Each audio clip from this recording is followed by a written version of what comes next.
Goedendag beste luisteraars en van harte welkom bij een nieuwe aflevering van onze podcastserie over de Nederlandse taal. Mijn naam is Anna. Tegenover mij in de studio zit Dan. Welkom, Dan. Dankjewel, Anna. En natuurlijk ook een hartelijk welkom aan al onze luisteraars. Ik vind het erg fijn om hier vandaag weer te zijn.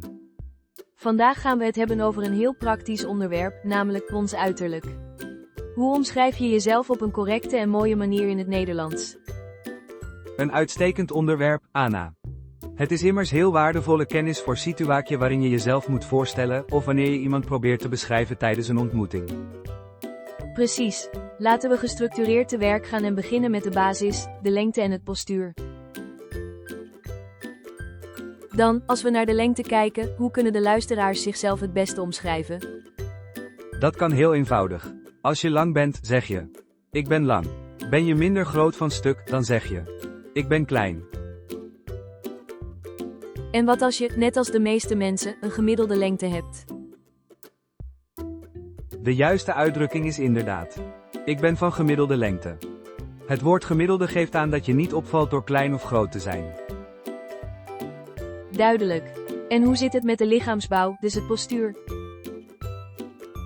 Als iemand veel sport en een krachtig lichaam heeft, zeggen we vaak: hij is sportief gebouwd of hij is gespierd. Als iemand slank is, gebruiken we het woord slank. Dit is een heel net en positief woord. Bijvoorbeeld, zij heeft een slank figuur.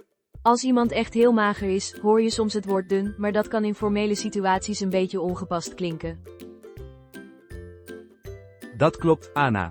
Hetzelfde geldt voor het woord dik. Dat vermijden we liever uit beleefdheid. In plaats daarvan gebruiken we nettere woorden zoals stevig of gezet. Je kunt ook zeggen: hij heeft een maatje meer. Heel goed om te weten. Een mooie voorbeeldzin voor de luisteraars is dus: mijn broer is lang en sportief gebouwd, maar mijn vader is iets steviger.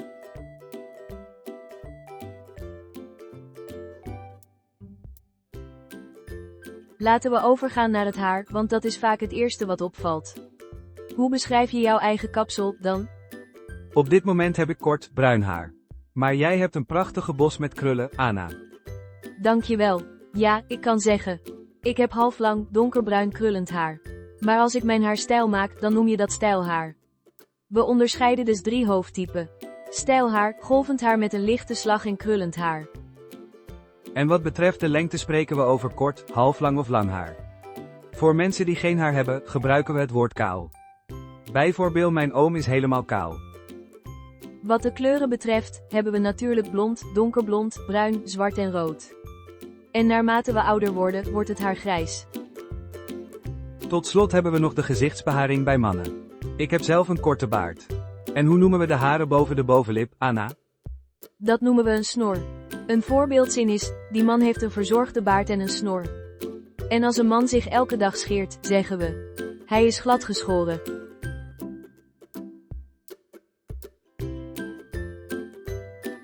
Laten we naar de ogen kijken. Welke kleur hebben jouw ogen, Anna? Ik heb grote, donkerbruine ogen. En jij hebt lichtblauwe ogen, nietwaar? Dat klopt, ik heb lichtblauwe ogen. De meest voorkomende kleuren zijn blauw, bruin en groen. Soms hoor je ook de term hazelnootbruin voor een goudbruine kleur. Een prachtig woord. Naast de ogen zijn er nog andere specifieke kenmerken in het gezicht. Denk bijvoorbeeld aan sproeten. Dat zijn die kleine, bruine stipjes op de huid die vaak in de zomer verschijnen. Ja, mijn zus heeft die ook. Je zegt dan: zij heeft blond haar en sproetjes op haar wangen. Andere nuttige woorden om te kennen zijn een moedervlek of een litteken, wat een spoor is van een oude wond.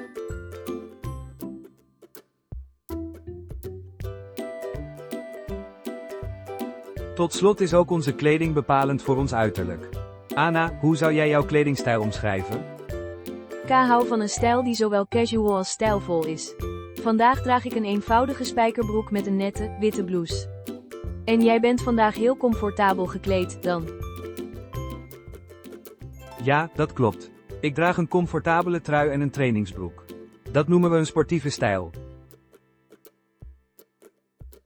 Voor formele gelegenheden, zoals een zakelijke afspraak, dragen mannen vaak een pak en vrouwen een net jasje of een blazer. Dan zie je er netjes of formeel uit. Laten we de luisteraars nu uitdagen om een complexere zin te begrijpen. Dan geef jij het voorbeeld. Natuurlijk. Luister goed naar deze omschrijving. Mijn beste vriend is een lange, gespierde man met kort, zwart haar en groene ogen en hij draagt altijd een zwart leren jasje. Dit is een prachtig voorbeeld op B1-niveau. Nou Anna, we hebben vandaag een grote hoeveelheid nuttige woordenschat behandeld.